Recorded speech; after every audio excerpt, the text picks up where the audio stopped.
तो बच्चों, तो हमने जो इकोनॉमिक एजेंट से समझ लिए थे, कौन कौन से चार एजेंट थे? हाउस होल्ड नहीं, आराम से बात करते हैं। हाउस होल्ड वो थे जो कंजम्पशन करते हैं और डिनोट होते हैं किससे? टी से। और जो बिजनेसेस हैं आई से, क्योंकि वो क्या करते हैं? आई से क्यों डिनोट होते हैं? क्योंकि वो इन्वेस्टमेंट करते हैं। और अगला एजेंट कौन है? गवर्नमेंट। ठीक है। और किससे डिनोट होता है? जी से। और एक्स माइनस एम क्या है? Foreign trader. So X minus M क्यों कह रहे हैं इसको? ये एक्सपोर्ट और इंपोर्ट करते हैं। राइट होगी बात। अच्छा बच्चों, अब आप आ जाए फैक्टर्स ऑफ प्रोडक्शन की तरफ। असल में इकोनॉमिस्ट और जितने बिजनेस साइंटिस्ट हैं उनका ये कहना है कि अगर हम कोई चीज बनाना चाहते हैं, प्रोडक्शन करना चाहते हैं, प्रोडक्शन का मतलब होता है किसी मटेरियल पर ऐसा अमल करो कि उसकी वैल्यू में इजाफा हो। किसी मटेरियल पर ऐसा अमल करो कि उसकी वैल्यू में इजाफा हो जाए। मिसाल, लकड़ी है, उसका फर्नीचर बना दो, तो उसकी वैल्यू बढ़ गई कम हो गई? बढ़ गई। ये प्रोडक्शन है। मेटल है, मेटल की कार बना दो, क्या बन गया जी? वैल्यू बढ़ गई कम हो गई? बढ़ गई। तो वो कहते हैं ऐसा अमल करो मटेरियल पे कि उसकी कदरों कीमत में इजाफा हो जाए, इसको प्रोडक्शन कहते हैं लोग।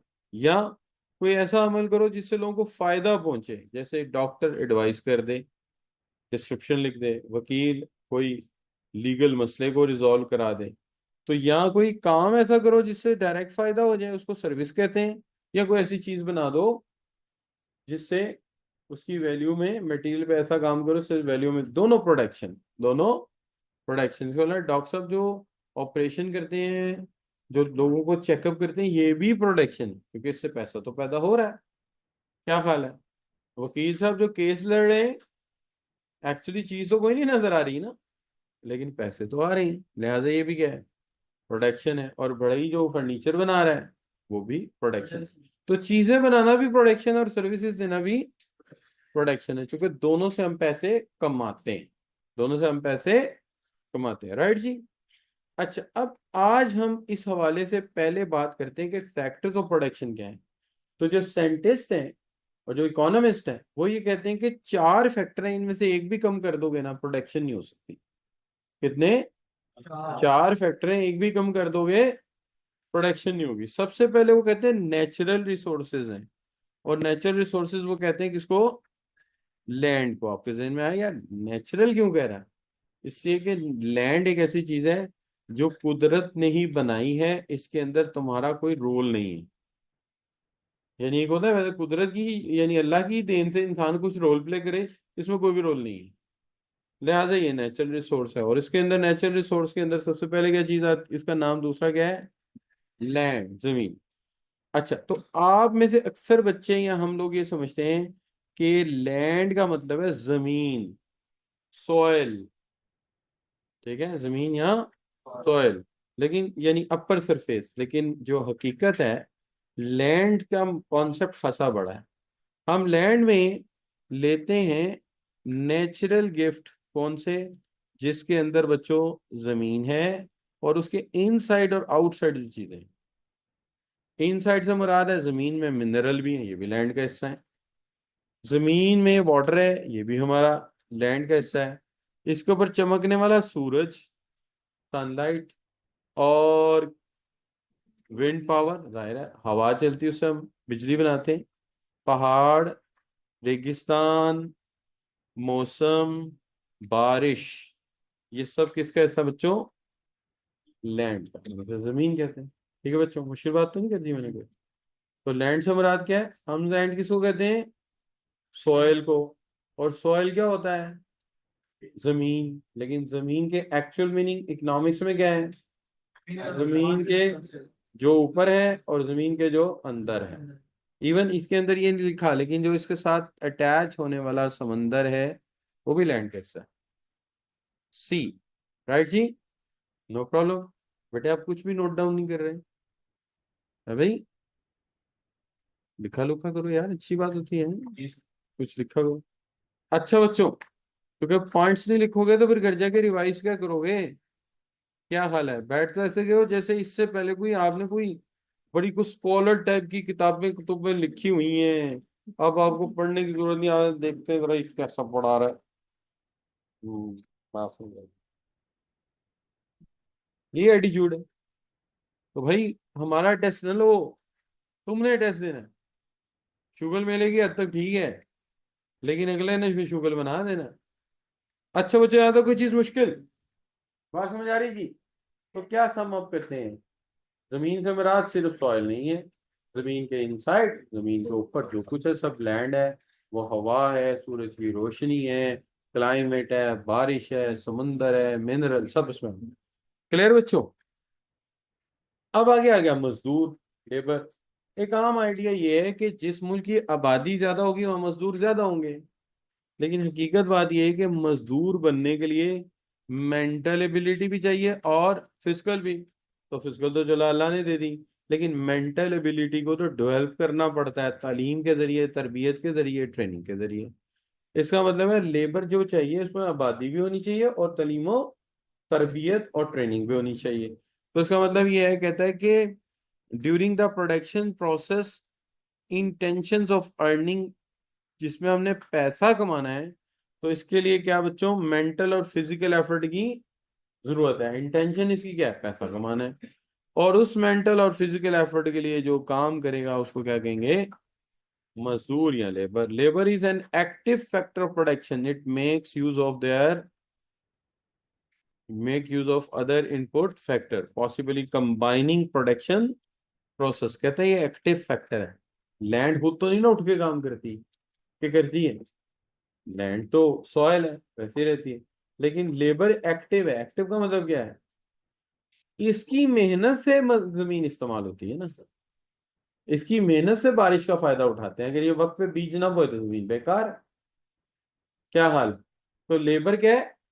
एक्टिव फैक्टर है। और वो पैसिव है। वो पैसिव क्यों है? वो खुद तो कुछ नहीं कर सकती लैंड, जो करेगा ये करेगा। राइट बच्चों? तो लैंड क्या है?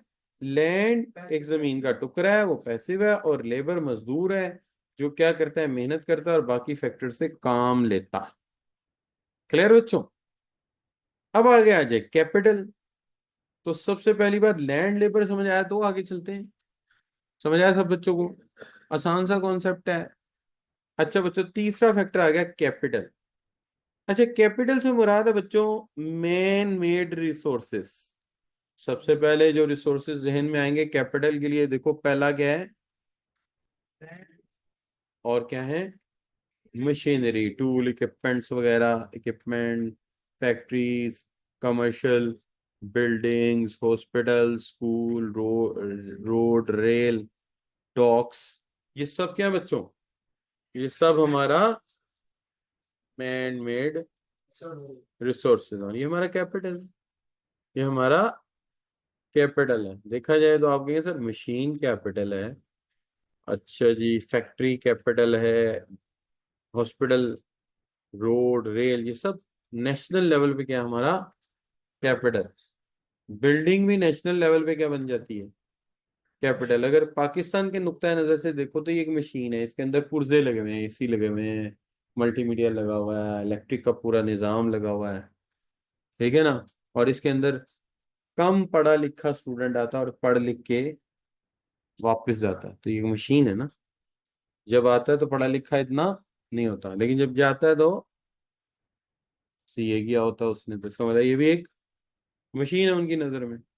लेकिन माइक्रो लेवल पे देखेंगे तो बिल्डिंग एक लैंड है। यानी सीएफई के लिए बिल्डिंग क्या है?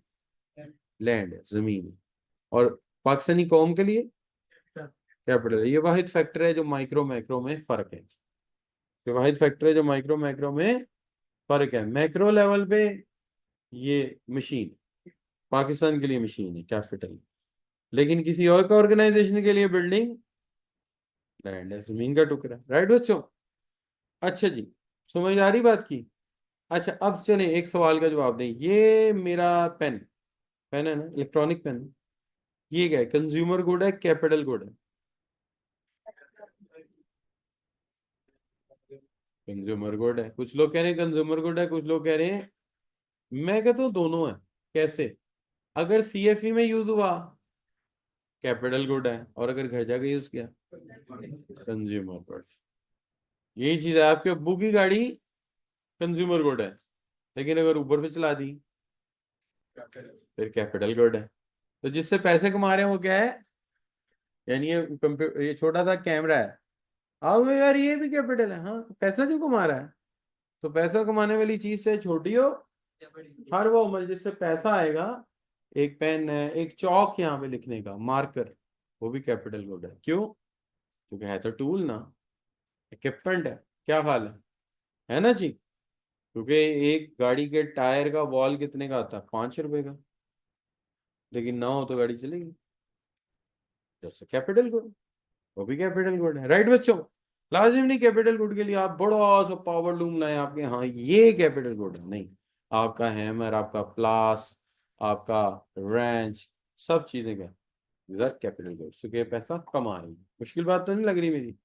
अच्छा जी। सो शुरू से शुरू करते हैं। लैंड जमीन है, उसके ऊपर और नीचे दोनों चीजें लैंड का हिस्सा है। लेबर एक एक्टिव फैक्टर है जो मेहनत करता है, और मेहनत करके बाकी फैक्टर्स को इस्तेमाल करता है, और उसकी जद्दोजहद से इनपुट आउटपुट में कन्वर्ट होती है। और कैपिटल टूल्स, इक्विपमेंट और मशीनरी का नाम है। लेकिन याद रहे, बिल्डिंग नेशनल लेवल पे कैपिटल है, लेकिन एक इंडिविजुअल फर्म के लिए लैंड। अच्छा, और आगे आ गया एंटरप्रेन्योर। अच्छा, तीनों ही समझ आए तो आगे चलते हैं। अच्छा, अब बात आ गई एंटरप्रेन्योर। एंटरप्रेन्योर एक बंदा है, लेकिन बंदा क्या है, इसको कहेंगे कमाल का बंदा है। बंदा नहीं है, कमाल का बंदा है। अगर छोटी फर्म है तो इंडिविजुअल होगा, बड़ी फर्म है तो डायरेक्टर होंगे, इसलिए ग्रुप ऑफ पीपल होंगे। लेकिन ये इतने कमाल के लोग हैं कि ये खतरा मोल लेके कारोबार चलाते हैं। कैसे? देखिए, मजदूर अपनी उजरत तय करता है। नफा हो या नुकसान हो, उजरत थोड़ी है लेकिन सर्टेन है, मिलेगी जरूर। सही कह रहा हूँ गलत कह रहा हूँ? इसी तरह इस मकान जिसको आप लैंड कह रहे हो, ये लैंड है ना सीएफई का, इसका जो मालिक मकान है उसने क्या तय किया? रेंट। वो हर सूरत लेगा, काम चले ना चले। तो समझिए मैं मजदूर हूँ, मेरी थोड़ी सी तनख्वाह है। सीएफई कमाए ना कमाए, मैंने तनख्वाह लेनी है, मैं लेबर हूँ। उसने क्या करना है? उसने किराया लेने ही लेना है। तो लैंड वाले को भी हिस्सा मिल गया, लेबर को भी मिल गया। रह गए बैंक वाले, जिनसे हमने पैसे उधार लेके मल्टीमीडिया खरीदे थे। तो वो क्या करेंगे? वो भी कहेंगे भाई टाइम पे हमारी किस्त दे दो। आखिर में कौन बचेगा बेचारा? एंटरप्रेन्योर। अगर तो उससे ज्यादा कमा लिया तो मुनाफा, और कम कमाया तो लॉस, पास से देना पड़ेगा। इसलिए ये खतरा मोल लेता है। ये खतरा मोल लेता है। लेबर की वेज फिक्स है, उसे कोई खतरा नहीं है। ठीक है जी। अच्छा, लैंड या मकान वाले का रेंट फिक्स है। ठीक है जी। कैपिटल वाले का इंटरेस्ट और किस्त फिक्स है, लेकिन बेचारे एंटरप्रेन्योर का मुनाफा वो फिक्स नहीं है, बल्कि उसके दो नाम है, प्रॉफिट और लॉस। प्रॉफिट और लॉस। अच्छा, सो ये वो बंदा है, ये कमाल इनका ये है कि बाकी सारे फैक्टर को ये क्या करते हैं बच्चों, पढ़ो, bring all other factor of production together, इन सबको इकट्ठा ये करते हैं। ठीक है। और बच्चों ये कोशिश करते हैं प्रॉफिट को क्या करें, मैक्सिमाइज, ताकि इनका हिस्सा भी इन्हें मिल जाए, हमारा हिस्सा भी हमें मिल जाए। ठीक है। इसलिए देखिए आज के दौर में जो लोग टेक्सटाइल मिलें चला रहे हैं, जो लोग सीमेंट फैक्ट्रियां चला रहे हैं, जो लोग रेस्टोरेंट चला रहे हैं, सारे क्या हैं? एंटरप्रेन्योर है। ठीक है। और वो एंटरप्रेन्योर क्या करते हैं बच्चों? वो पूल करते हैं बाकी तीनों फैक्ट, पूल का मतलब इकट्ठा करते हैं एक जगह, और इकट्ठा करके उनको उनसे काम लेते हैं, और इंटेंशन इनकी क्या होती? प्रॉफिट कमाने की। अदरवाइज एब्सेंस ऑफ एंटरप्रेन्योर होता तो कभी भी बिल्डिंग, प्लांट और लेबर किसी काम ना आते। क्या हाल है बच्चों? अभी इन्होंने एक बात का जिक्र ही नहीं किया, बड़ी जरूरी बात है। एंटरप्रेन्योर ना सिर्फ इन तीनों को इकट्ठा करता है, लेकिन बिजनेस का आइडिया भी लेके आता है। बिजनेस का आइडिया भी लेके आता है, और उस आइडिया की बुनियाद पे पैसे कमाता है ना वो, और ब्रांड भी बनाता है। जैसे देखिए, एक छोटी सी मिसाल लेते हैं। आपने कभी बाइकिया देखा? बाइकिया, तो बाइकिया है क्या? बेसिकली एक बंदे ने वेबसाइट बनाई है, उसका नाम है बाइकिया वेबसाइट। मोटरसाइकिलें उसकी हैं? नहीं, मोटरसाइकिल चलाने वाले उसके हैं, सिर्फ आइडिया है। उस तरफ मोटरसाइकिल वाले, इधर सर्विस लेने वाले, जो उस बाइकिया को बुला के सर्विस लेते हैं। कमाल है कि नहीं है? इसका मतलब जो लोग कहते हैं ना कारोबार पैसे होंगे तो करूंगा, पैसे नहीं है तो नहीं कर सका, वरना मैं बड़ा काबिल हूँ, उसे लितर पेलने चाहिए। उसे कहने जी ये देखो, एक वेबसाइट और सारा मामला चौपट। क्या हाल है? अब बाइक वाले के कितने पैसे हैं? क्या हाल है? इस तरह फूड पेंडा, तो फूड पेंडे के तंदूर है, रेस्टोरेंट है? कुछ भी नहीं, क्या है? वेबसाइट है। खाना पकाने वाले, तंदूर वाले, रेस्टोरेंट वाले, पिज्जा हट वाले हैं ऐसे ही। और लेने वाले कौन? कंज्यूमर्स। उसने दोनों को क्या किया है? मिला दिया। इवन जो बंदा खाना देने आता है फूड पेंडा, वो भी उसका नहीं है, मोटरसाइकिल भी उसका नहीं, कुछ भी उसका नहीं। इसको कहते हैं एंटरप्रेन्योर। तो एंटरप्रेन्योर क्या करता है? आइडिया जनरेट करता है। ठीक है ना? एक दिन मेरे दिन में आइडिया आया, मैंने कहा यार एक काम करते हैं, लोगों के बिल बड़े आते हैं। मिसाल के तौर पे किसी भी बंदा बिल 50,000 से कम है ही नहीं ऑन एवरेज सारे साल का। तो ऐसा करते हैं, बैंक से लोन लिया जाए, उससे सोलर लगाया जाए, एक्सपोर्ट यूनिट वाला। तो वो किस्त आएगी 20 से 25 हजार रुपये महीना, अगर 10 लाख हम ले लें 5 साल के लिए। और उससे जो हम यूनिट लगाएंगे, उससे एक्सपोर्ट करके बिजली का बिल कितना हो जाएगा? जीरो। तो बिल जीरो करके फिक्स 25 हजार दे दिया जाए, कितने साल? 5 साल। और 5 साल बाद भी वो यूनिट काम। कैसा आइडिया है ना? लेकिन जब मैं आइडिया लेके गया, वो आइडिया पहले कोई दे चुका था। नहीं, अब वन आइडिया तो अच्छा था यार, वैसे यकीन करें मेरा अपना आइडिया था, लेकिन जब मैं लेके गया, वो बैंकों को आइडिया पहले कोई दे चुका था। ठीक है, और ये जो नई गवर्नमेंट है, इन्होंने इसको यूज भी कर लिया। बैंकों को कहा 6% पे रेट ऑफ इंटरेस्ट पे लोगों को लोन दे दो। इसलिए आप देखो वो ऑन ग्रिड बहुत लग गए हैं। क्यों लग गए हैं? नून लीग जिंदाबाद। ये जब भी आएगी लैपटॉप भी बंदेगी, सोलर प्लेटें भी बांटेगी, और जनाब ये, क्योंकि इनकी कोशिश क्या होती है, अवाम हमारे साथ मिल जाए। लेकिन अवाम मिलती है इनके साथ? क्या वजह? अवाम बेफायद है। हाँ, लेकिन अगर ये केपीके के लोग होते तो इस लोग इनके साथ होते। पंजाब के लोग अपने लोगों को प्रेफर नहीं करते, चाहे अच्छे हो बुरे हो, नहीं करेंगे। आप हिस्ट्री खोल लें पंजाब की,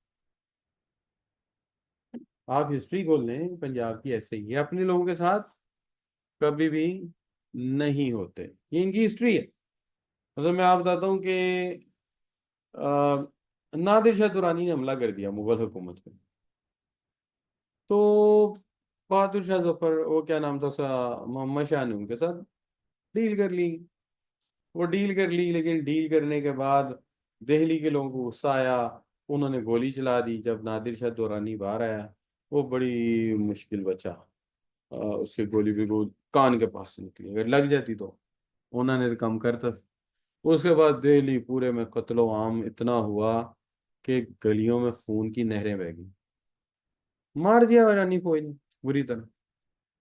लेकिन जब वो पंजाब आए, तो पंजाब के लोगों ने पैसे देकर सुलह कर ली, 3 लाख रुपए जेवर।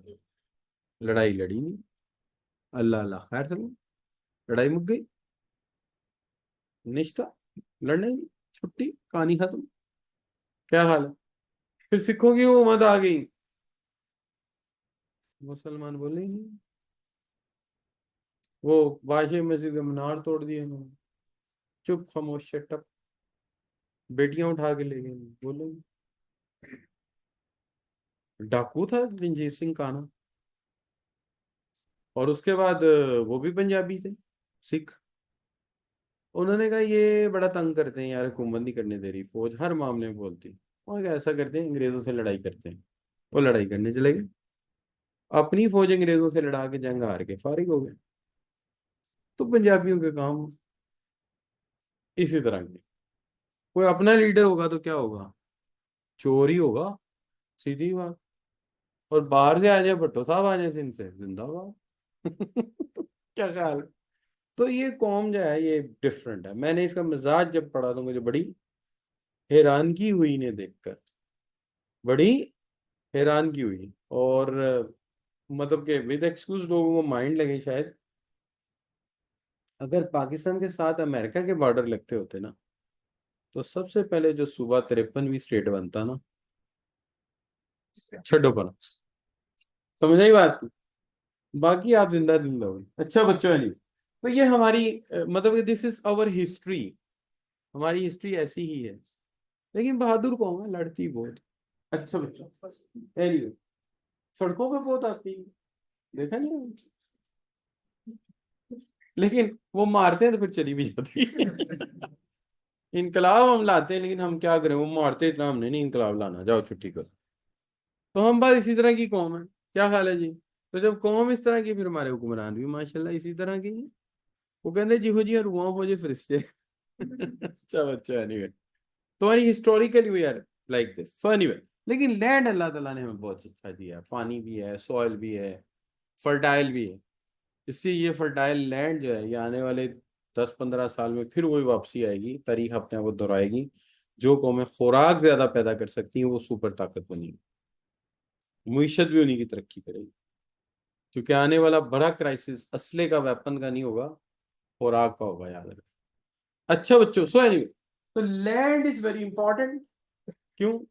रेनफॉल, सब कुछ इसके अंदर शामिल है। रेनफॉल, मिनरल रिसोर्सेस, सब कुछ को क्या कह देंगे, लैंड। और लेबर क्या है, वो काम, वो एक्टिव फैक्टर है, मेहनत करके बाकी टूल्स को, कैपिटल को, जमीन को यूज करता है। और कैपिटल क्या है, टूल्स और इक्विपमेंट। एक बात इंटरमिंगल है जो कोई कंफ्यूज करेगी, कि बिल्डिंग्स जो होती हैं वो कॉम के लिए कैपिटल है, एक फैक्ट्री और एक फर्म के लिए लैंड, याद रहेगा।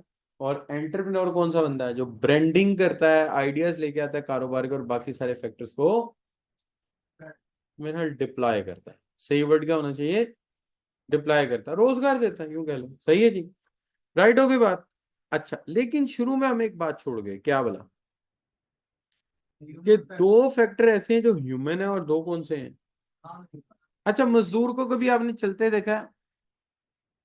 उसके दो हाथ होते हैं, दो टांगे होती हैं, ऐसे होता है ना मजदूर। तो वो क्या है, ह्यूमन फैक्टर है। एंटरप्रेन्योर को आपने देखा हो, वो भी तकरीबन इसी तरह का ही होता है, चोहियां चूहियां बड़ी मारता है, लेकिन होता वो भी इंसान है। लिहाजा ये दोनों क्या है, लेबर और एंटरप्रेन्योर दोनों क्या है। तो all human effort either mental और physical done with aim of earning income is known as labour. तो इसको हम क्या कहते हैं, ये क्या है, लेबर है, ठीक है जी। और ये ह्यूमन है। और एंटरप्रेन्योर जो इंडिविजुअल है, ऑर्गेनाइज करता है बाकी तीनों फैक्टरों को, वो भी क्या है, और रिस्क लेता है, वो भी क्या है, वो भी ह्यूमन है। तो ये दोनों ह्यूमन है, ये इंसान है। लेबर भी इंसान है, एंटरप्रेन्योर भी इंसान है, शक की तो कोई बात नहीं। क्या हाल है, कभी किसी मंकी को देखा हो आपने? नहीं, चलो देखो, मंकी जैसा देखा होगा आपने एंटरप्रेन्योर। अभी वो इंडिया में शादी हुई ना एक बड़ी अमीर फैमिली में, उसका बेटा देखा आपने? क्या यार कसम, आप में से कोई होता तो ज्यादा प्यारा लगना। अच्छा नहीं। अच्छा बच्चा, नॉन ह्यूमन क्या है, नॉन ह्यूमन क्या है, लैंड ह्यूमन नहीं है, और कैपिटल भी ह्यूमन नहीं। क्या हाल है? तो मशीन के कोई जज्बात देखे आपने? कभी मोटरसाइकिल जा रही हो और स्पार्क प्लग नहीं निकल के, कहो यार मैं बोर हो गया हूँ, मुझे फिल्टर की जगह लगा दो। किक ने कहा मैं बोर हो गई, मुझे हैंडल की जगह लगाओ, मैं तंग पड़ गया। तो उसके अंदर कोई फीलिंग है? नहीं है। क्या वो मशीन है, वो ह्यूमन है ही नहीं। क्या हाल है? और लैंड भी इसी तरह ह्यूमन, सॉइल, मिनरल, फॉरेस्ट, ये सब क्या है, सनलाइट, ये सब नॉन ह्यूमन है। तो दो तरह के फैक्टर है। ह्यूमन फैक्टर कौन से हैं, लेबर यानी मैन पावर, और एंटरप्रेन्योर, लेबर और एंटरप्रेन्योर दोनों इंसान। और नॉन ह्यूमन क्या है, लैंड और कैपिटल। अच्छा बच्चों, कैपिटल को थोड़ा सा तफसील ना ऐड कर दें, बड़ा मुख्तसर लिखा है, कैपिटल एक बड़ी चीज है ना। चलिए इसके अंदर तफसील ऐड करते हैं, थोड़ी सी यहाँ लिख देते हैं। ये तफसील पता है कहाँ से हमने ऐड करनी है? नहीं, पहले ये देख लो यार, या इसके बाद ऐड करते हैं, बस 2 मिनट दे दें। अच्छा बच्चों, किसको क्या मुआवजा मिलता है, सिर्फ ये याद कर लो। लैंड को क्या मिलता है बच्चों, रेंट। डेफिनेशन ही खैर है, पढ़ लो, पढ़ना चाहते हो। मिसाल के तौर पे पॉल समनसन कहता है, rent is a payment for use of factor of production that are fixed in supply. तो आप बताइए पाकिस्तान 1300 मुरब्बा मील का है, उतने का ही रहेगा ना, तो लिहाजा फिक्स्ड इन सप्लाई है, तो इसको हम कहते हैं रेंट। ये किसको मिलेगा बच्चों? लैंड को। मजदूर को क्या मिलेंगी? वेजेस। तो व्हेन हम कहते हैं sum of money paid to under contract by an employer to a worker for a service rendered is called wages. इसको याद करेंगे हम। अच्छा, दो को दफा पढ़े तो याद नहीं आ जाएगा ये पाल समलसन ने कहा था, और दो को दफा इसे देखने तो याद आ जाएगा वेजेस की डेफिनेशन कौन सा, तो पता लग जाएगा क्या हाल है, फिर भूल जाओगे। कि बेनहम नाम का एक बंदा था, ये तो उसने कहा था कि मजदूरों के बदले जो रकम इकट्ठी होती है, जो उसको अदा करते हैं, उसको हम वेजेस कहते हैं। राइट जी। इससे बस पढ़ लीजिएगा, रट्टा ना लगाइएगा, बस ये याद होना चाहिए कि लैंड को रेंट मिलेगा, वर्कर को और कैपिटल को क्या मिलेगा बच्चों? इंटरेस्ट मिलेगा, principal paid to use capital. और एंटरप्रेन्योर को क्या मिलेगा?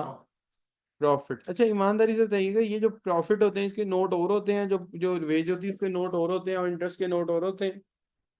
नहीं, ये सब रिवॉर्ड है, यानी है पैसा ही।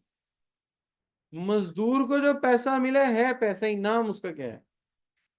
वेजिस। और जो जो हमने ऑफिस किराए पे लिया है या फैक्ट्री की जमीन किराए पे दी है, उसको भी पैसे ही है, लेकिन उन पैसों का नाम क्या है? रेंट। और जो बैंक से कर्जा लेके मशीन टूल इक्विपमेंट खरीदा दिए, उसको भी पैसे ही है वापस, लेकिन अब इसका नाम क्या है? इंटरेस्ट। और जो आजिर या एंटरप्रेन्योर घर लेके जा रहा है, वो भी क्या है? पैसे, लेकिन उनका नाम क्या है? प्रॉफिट। तो अब याद रखना है, ये पैसे ही, नाम मुख्तलिफ दिया गया है ताकि रिवार्ड पता लग जाए कि किस चीज का है। राइट बच्चों, याद रहेगा। ठीक है, तो ये तो कोई इतना मुश्किल काम नहीं। बस एक चीज है कि जो कैपिटल है उसके अंदर हमने बहुत कम पढ़ा है, तो कैपिटल को थोड़ा सा क्या करें, बढ़ा देते हैं, बड़ा टॉपिक है। ठीक है, याद रहेगा। अब सवाल ये, कैपिटल में हम क्या ऐड करेंगे? कैपिटल के अंदर एक तफसील ऐड करनी है आपने, और वो कौन सी है? वो है कैपिटल फॉर्मेशन। उसी हेडिंग के अंदर वहां जाके लिख दो 4.5, 4.5 इसका हिस्सा है। किसका हिस्सा है? कैपिटल। क्योंकि देखिए, लैंड तो आपने बनी बनाई देख ली, बिल्डिंग का भी कुछ आइडिया हो गया, लेकिन कैपिटल का आइडिया ये लेना पड़ेगा कि ये मशीनें इक्विपमेंट बनते कैसे हैं, ये मशीनें इक्विपमेंट बनते कैसे हैं, जमा कैसे हो जाते हैं। तो ये कहता है कि सबसे पहले इसके लिए पढ़ो कैपिटल फॉर्मेशन। यानी कैपिटल फॉर्मेशन एक ऐसी चीज है कि कतरा कतरा करके हमारे पास पैसा इकट्ठा होता है, थोड़ा थोड़ा करके। आप इसको इससे तशबीह दे सकते हो, जैसे बच्चे का मनी बॉक्स नहीं होता, उस तरह थोड़े थोड़े पैसे सारी कौम जमा करती है,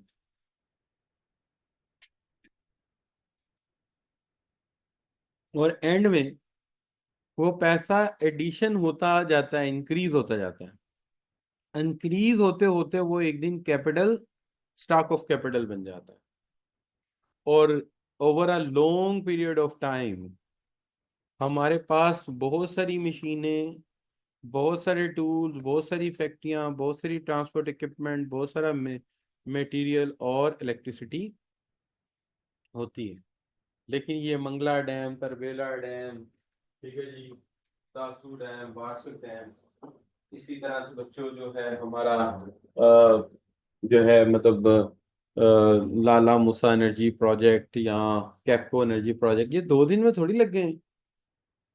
तो हमने कतरा कतरा करके पैसा इकट्ठा किया, और वो पैसा इकट्ठा करके हमने ये डैम बनाए हैं, ये सड़कें बनाई हैं, ये मोटरवेज बनाई हैं, ये ऑरेंज ट्रेन बनाई है, 2 दिन में बन गई।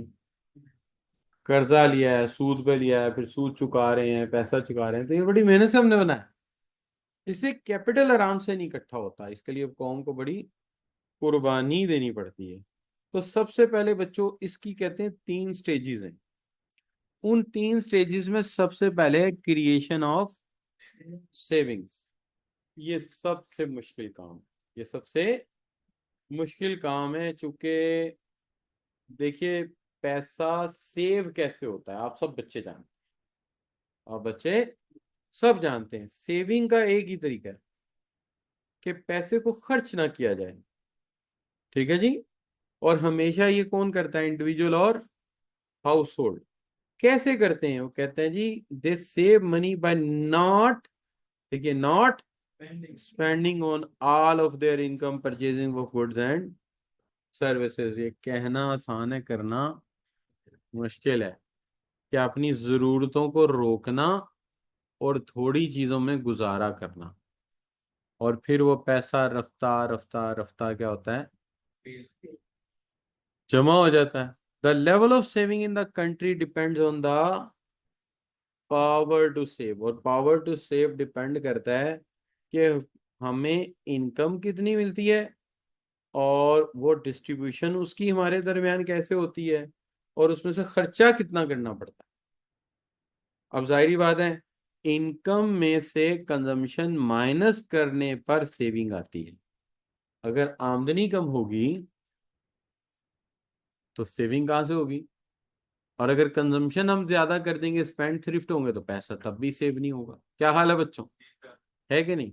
तो मसला ये है कि अगर आप कहते हो कि नहीं जी लार्जर इम्पैक्ट होना चाहिए, एफिशिएंसी और प्रोडक्टिविटी कॉम की बढ़नी चाहिए, कैपिटल स्टॉक हमारे पास इंक्रीज हो जाना चाहिए, तो भाई उसके लिए क्या करना पड़ेगा, इंक्रीज तो हो जाएगा, एफिशिएंसी बढ़ जाएगी, हम थोड़ी मेहनत से ज्यादा चीजें बना सकेंगे, लेकिन करना क्या पड़ेगा, कौम को कुर्बानी देनी पड़ेगी, हर बंदे को अपने खर्चे में से कुछ पैसे जमा करने होंगे, जो सबसे मुश्किल काम।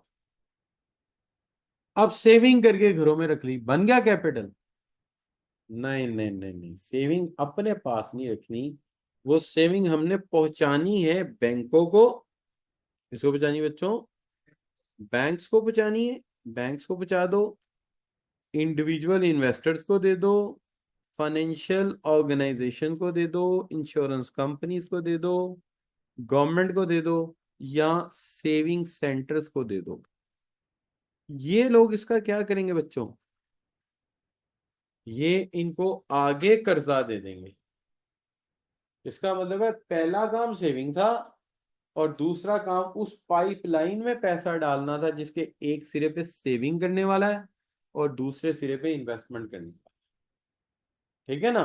तो वो पैसा क्या करेंगे, the second step in the process of capital formation it involve transfer of saving from household to businesses for investment. वो पैसा जो है यहां से उठा के कहाँ पहुंचाना है, जी बच्चों बात समझ आ रही है, वहां पहुंचाना है हमने। और फिर क्या करना है बच्चों, development of capital market is necessary for increasing the rate of capital formation.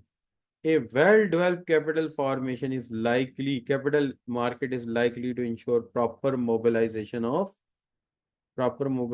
and transfer of saving to entrepreneur, यानी पैसा लोगों से लेना है और एंटरप्रेन्योर को देना। अब बैंक आपसे लेके एंटरप्रेन्योर को दे देंगे, बैंक बीच में से कुछ नहीं लेंगे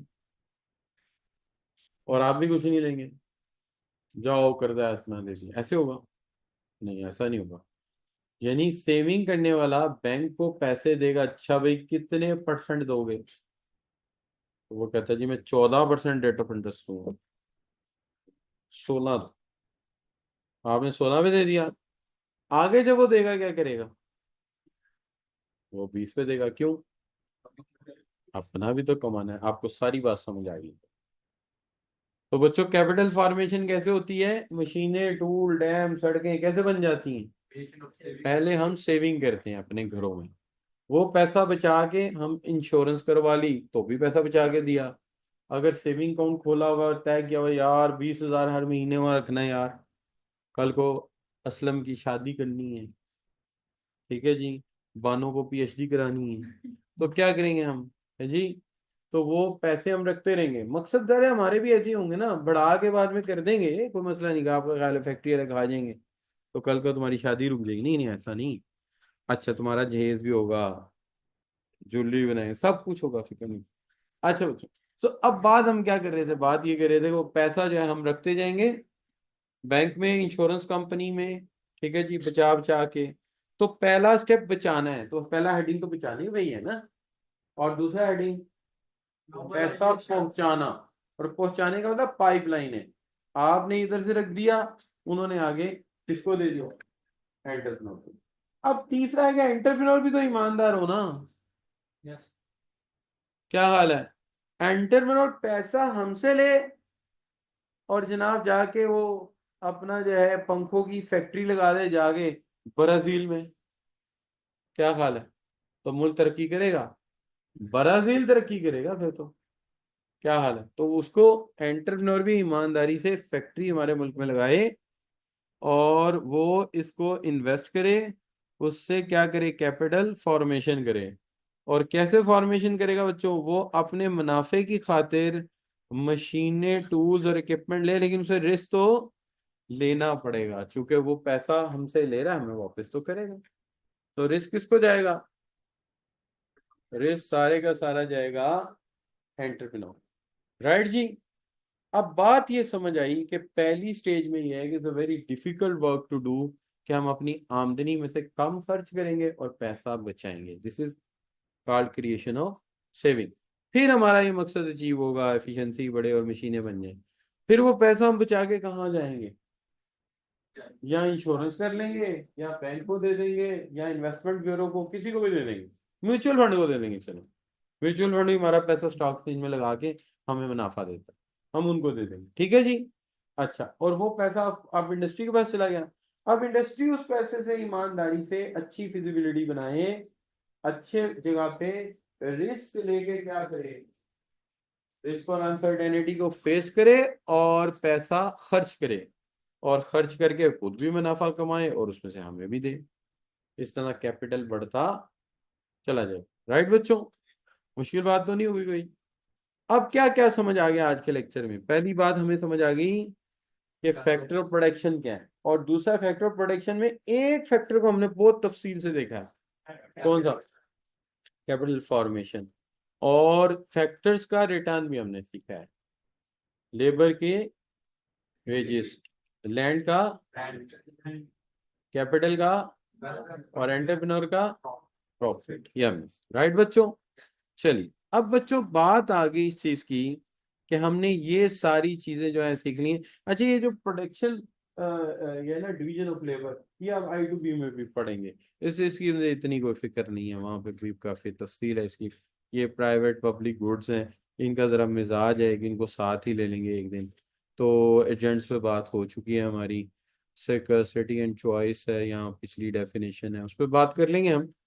अभी फिलहाल हम ये करते हैं कि इसी को आगे ले जाते हैं और बात कर लेते हैं। कॉन्सेप्ट है हमारा अपॉर्चुनिटी कॉस्ट, है ना बच्चों।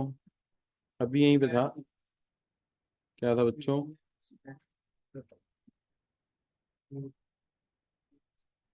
Scarcity and opportunity cost.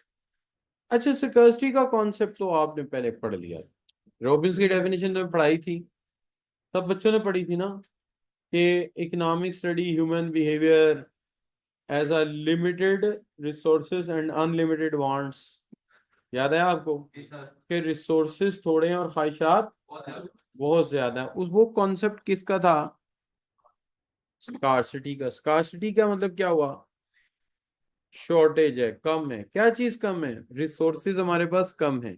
अगर देखा जाए तो लैंड, लेबर, कैपिटल, एंटरप्रेन्योरशिप, ये स्कार्स है हमारे पास। स्कार्स का मतलब क्या है, कम है, इनसफिशिएंट है हमारी जरूरियात के मुकाबले। क्यों भाई, है कि नहीं, कि हम चाहते हैं हमारी इस बार जमीन ज्यादा हो, हर बंदा चाहता है मेरा घर क्या हो, बड़ा हो, मेरी फैक्ट्री बड़ी हो, हमारी लैंड बड़ा हो, फैक्ट्री बड़ी हो। तो जमीन उस एतबार से क्या है, छोटी है। मजदूर है 40,000 में मिल रहा है, भाई ज्यादा होता तो 20 का मिल जाता। इसका मतलब मजदूर भी तादाद में क्या है, काम है। मशीनें तो आपको पहले ही पता है हमारे पास ना होने के बराबर है। तो इसका मतलब है ये सारी चीजें क्या है, नापैद हैं, कम हैं। तो resources are not enough to come to satisfy all of our wants. क्या हाल है, सही होगा बच्चों। इसलिए हम कहते हैं कि रिसोर्सेज के मुतालिक क्या है, एक स्कर्सिटी, और स्कर्सिटी का मतलब क्या होता है बच्चों, शॉर्टेज है। ठीक है, इसलिए कहते हैं कि इकोनॉमिक्स वो साइंस है जो स्टडी करेगी human behaviour as a relationship between, क्या बच्चों, एंड्स एंड स्कार्स मीन्स, यानी कि वांट्स बहुत ज्यादा, 3 एरो लगा देते, और रिसोर्सेस, रिसोर्सेस कम। ऐसे ही बच्चों, राइट हो गई बात। ये पहले भी आपने पढ़ी थी डेफिनेशन, है ना।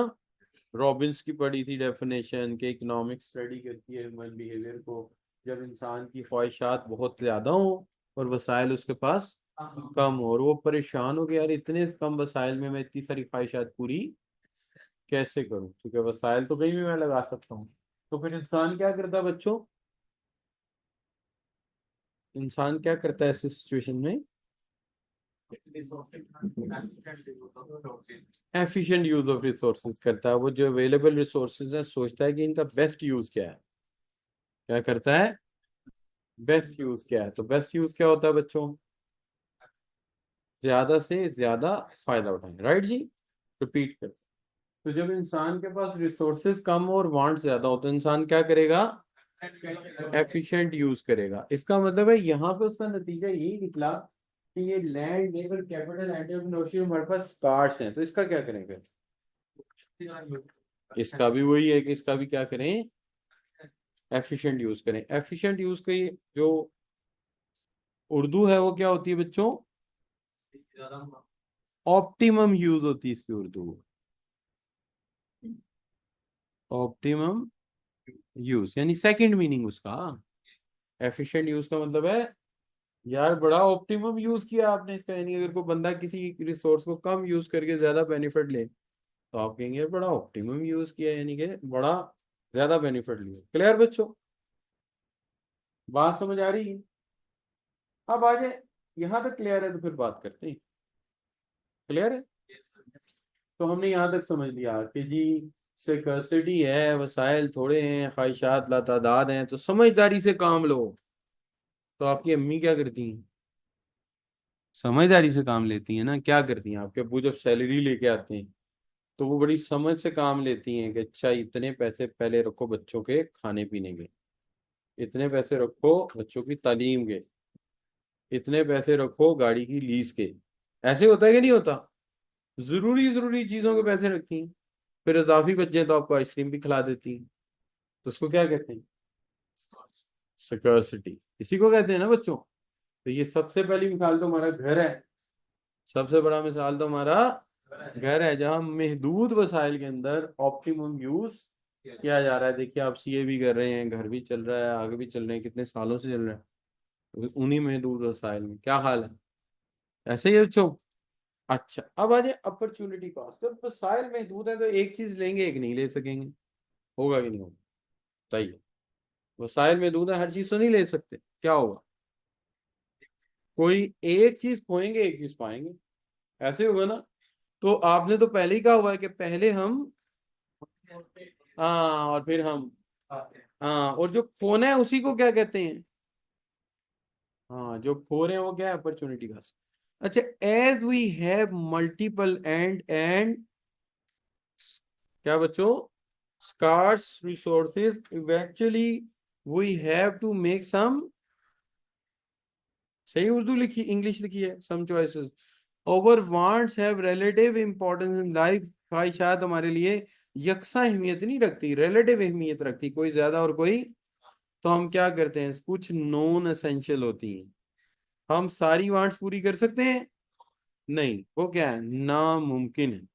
लिहाजा हम क्या करते हैं, साइमल्टेनियसली सारी तो पूरी कर नहीं सकते, तो फिर हम ये करते हैं कि कुछ वांट्स की क्या कर देते हैं, पढ़ो पढ़ो, फोरगोन, फोरगोन का मतलब क्या होता है, फारगोन, कुर्बान कर देते हैं, कार्ड अपॉर्चुनिटी कॉस्ट। जो ख्वाहिश कुर्बान होगी इसको क्या कहेंगे, opportunity cost, based on the principle the next best alternative. आपने क्या किया, आपने नेक्स्ट बेस्ट अल्टरनेटिव पिक कर लिया और उससे जो लोएस्ट था उसको ड्रॉप कर दिया। तो जो ड्रॉप कर दिया वो क्या है, वो अपॉर्चुनिटी कॉस्ट है। ठीक है जी। महदूद वसाइल के पेश नजर एक चीज ले सकते हैं तो एक खोनी पड़ेगी। जो खो देंगे उससे दिल पे जो चोट लगेगी उसको क्या कहेंगे? Opportunity cost. क्योंकि लगाओ तो होता है, दुनिया है। तो जो चीज हासिल नहीं कर सकेंगे उसके क्या होगा? Opportunity cost. क्या हाल है? जैसे आपके पास 10 लाख रुपए और आपको हाई स्पीड बाइक चलाने का बड़ा शौक है, लेकिन आपने वो 10 लाख रुपए सीए के लिए रख लिए, प्रिजर्व करके मैं सीए करूंगा। अब आपने बेस्ट अल्टरनेटिव ले लिया सीए का, लेकिन आपकी हाई स्पीड बाइक चलाने की ख्वाहिश क्या हो गई? फोरगोन हो गई। वो क्या है? वो अपॉर्चुनिटी कॉस्ट। और जब तक आप सीए करेंगे तब तक आपकी उम्र वो नहीं रही हाई स्पीड बाइक चलाने में। तो क्या हुआ बच्चों? आपने क्या दे दी? कुर्बानी दे दी, है ना बच्चों? को बात समझ आ रही है कि पहली भी गई? आ गई?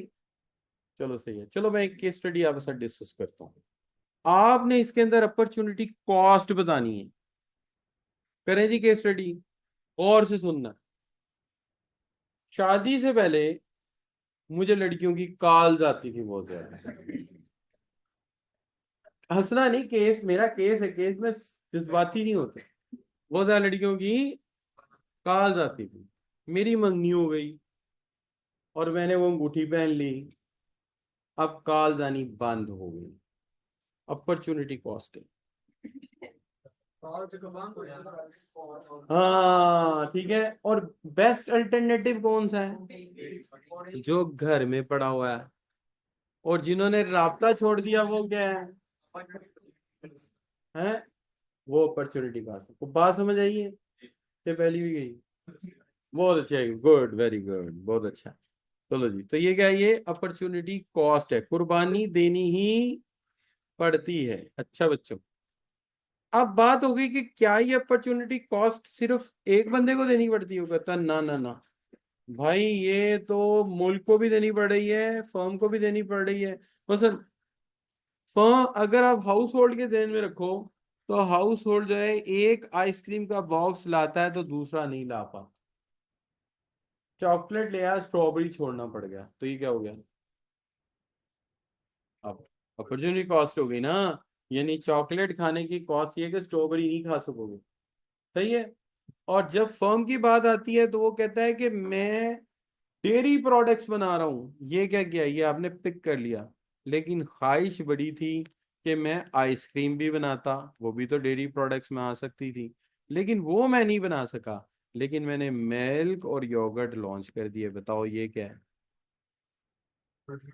इसका मतलब है कि अपॉर्चुनिटी कॉस्ट सिर्फ बंदे की नहीं, फर्म्स की भी है। जो प्रोडक्ट बनाते हैं वो चूज कर लिए, लेकिन जिन प्रोजेक्ट से लगाओ था लेकिन कर नहीं सके, फ्यूचर पे छोड़ दिए, वो क्या है? अपॉर्चुनिटी कॉस्ट है। इसी तरह घर वालों ने एक आइसक्रीम ले ली, कौन से वाली? चॉकलेट वाली आइसक्रीम खा ली, लेकिन स्ट्रॉबेरी वाली रह गई। क्या ख्याल है बच्चों? अपॉर्चुनिटी कॉस्ट है कि नहीं? गवर्नमेंट ने मेट्रो बस चला दी, पिशावर, लाहौर, कराची, तीनों जगह है ना। तो मेट्रो बस चला दी, लेकिन हॉस्पिटल नहीं बनाए, स्कूल नहीं बनाए। तो ये क्या हो गया बच्चों? Opportunity cost. यानी मेट्रो बस चलाने की कॉस्ट स्कूल की कमी है। राइट बच्चों? क्यों भाई, जितने में हमने मेट्रो बनाई है, पिशावर में, लाहौर में, कराची में, मुल्तान में भी है, तो ये ना बनाते तो इसके कितने हॉस्पिटल बन जाने थे? सोचो, 4 पिलर का एक हॉस्पिटल बन जाना था। चलो 8 का कर लेते हैं, कुछ ज्यादा ही जज्बाती हो गए, हमारे मशीन भी आ जाएंगी। क्या हाल है बच्चों? और उतने मेडिकल कॉलेजेस भी और बन जाते हैं। तो आप में से कितने बच्चे आज ये कर ही ना रहे होते हैं? क्या कर रहे होते हैं?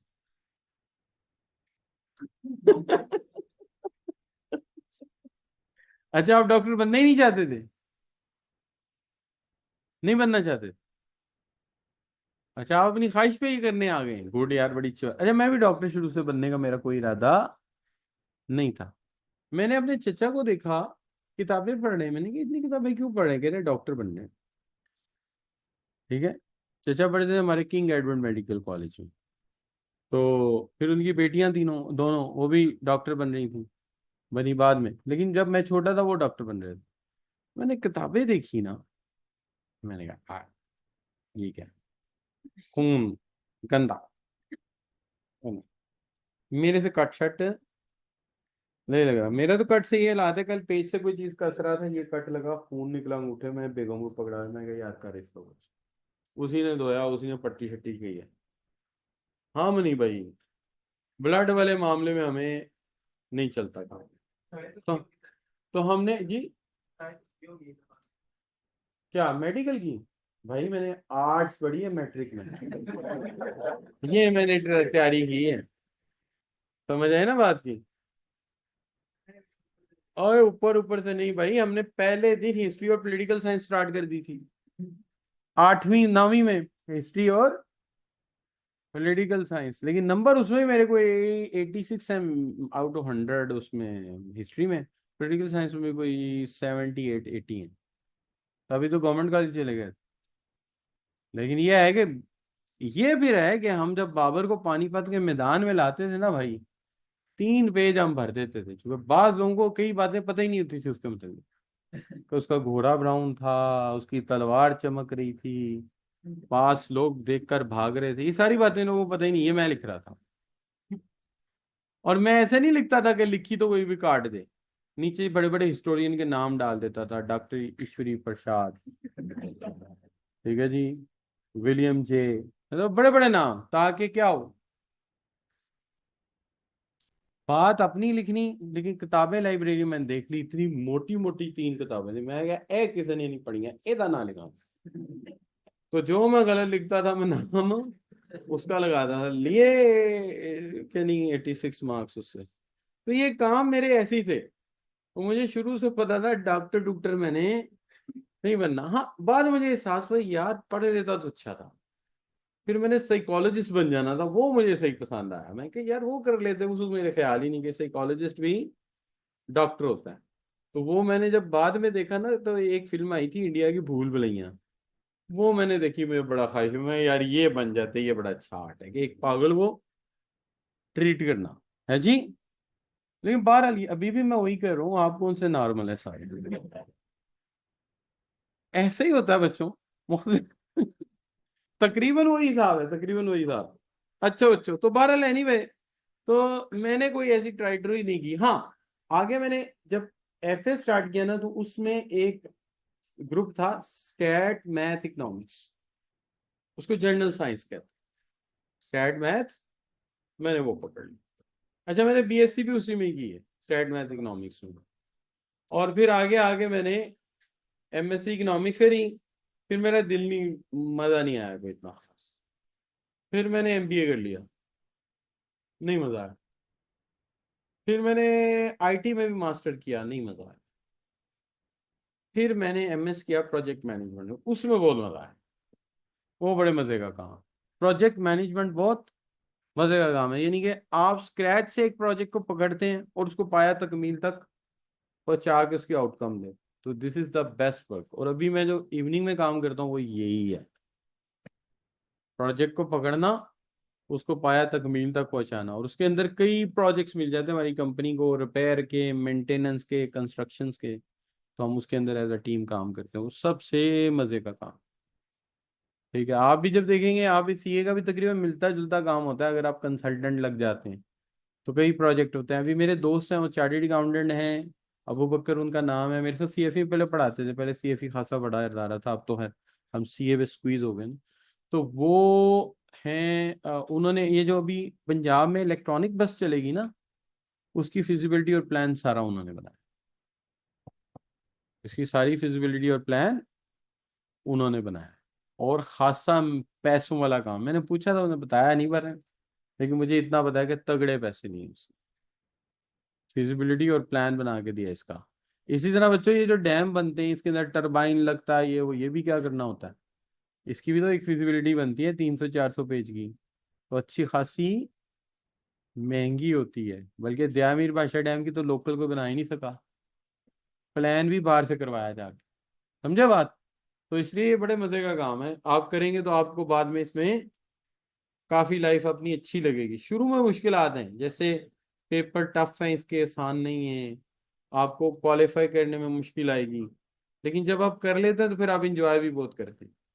लेकिन जैसे मैंने आपको अपनी मिसाल दी थी ना वो आज स्पीड वाली बाइक की, कि जब तक आप बाइक लेंगे आपकी एज गुजर चुकी होगी। तो हमारे एक दोस्त हैं, ठीक है, दूसरे कॉलेज में पढ़ाते हैं, नाम नहीं बताऊंगा। तो वो उन्होंने 23.5 साल की उम्र में सीए किया। हालांकि 1 डेढ़ साल मैकेनिकल इंजीनियरिंग में भी जाया हो गया, यूआईटी में चले गए थे, फिर दिल नहीं किया, दिल नहीं लगा, फिर वो छोड़ आए। छोड़ के फिर वो सीए स्टार्ट किया। तो 23 साल की उम्र में सीए कर लिया। तो जब सीए कर लिया तो मुझे कहते थे अगर मैं सीए ना करता तो जिंदगी में इतनी अच्छी किट नहीं ले सकता था क्रिकेट की, जिंदगी में इतनी अच्छी किट नहीं ले सकता था। सीए कर लिया, पैसा आ गया, अब मैं जो किट यूज करता हूँ वो टॉप क्लास है। सीए का जेन्युइन बैट और ये और वो क्रिकेट खेलते हैं अक्सर, ठीक है। और एज भी अब उनकी काफ़ी है, तकरीबन मेरा ख्याल है नियर अबाउट 52 53 होगी। और अभी भी फास्ट बॉलिंग कराते हैं, गेंद यहाँ आ रही होती है ऊपर, क्रिकेट बॉल से खेलते हैं अभी। तो वो कोई मसला नहीं, बात यह है कि वसाइल आ जाए तो इंसान ख्वाहिशें पूरी कर सकता है। तो आप उस एंगल से सोचिएगा, मेरी मिसाल को आप ना लीजिएगा, उस एंगल से सोचिएगा कि अगर आप कामयाब हो जाएंगे तो आप अपनी मर्जी की गाड़ी भी ले सकेंगे, बाइक भी ले सकेंगे, ये आपको फायदा हो जाएगा इसके अंदर। अदरवाइज ये है कि जो वैसे लाइफ है वो इतनी कोई मजे की लाइफ नहीं होती, रिसोर्सेज के बगैर लाइफ खासी मुश्किल हो जाती। अच्छा बच्चों, चलिए आज के लिए इतना काफी है, इंशाल्लाह कल आपसे मुलाकात होगी।